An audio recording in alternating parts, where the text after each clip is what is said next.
मेरे घर में 3 पहले मर्डर हो गए।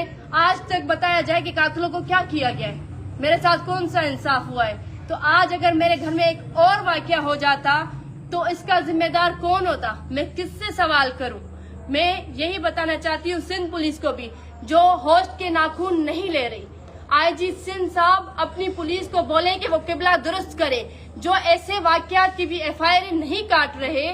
तो मैं ये बताना चाहती हूँ, शायद ये लोग भूल गए कि इन लोगों के सुप्रीम कोर्ट में भी चक्कर लगे थे, और ये ऐसा ना हो कि फिर भी मैं किसी भी ऑफिसर को नाइंसाफी नहीं करने दूंगी। अभी ये ड्रामा रचा के ये बोल रहे हैं कि हम दोनों फरीकेन पे, दोनों पार्टीज पे एफआईआर काटेंगे। भाई एसएसपी साहब मुझे बताएं कि आप दोनों पार्टीज पे किस चीज की एफआईआर काटेंगे, जब नाइंसाफी हमारे साथ हुई है, हमारे लड़के को जख्मी किया गया है। जब आपके डीएसपी साहब से पूछे कि उन लोगों का वेपन पुलिस ने रिकवर किया है।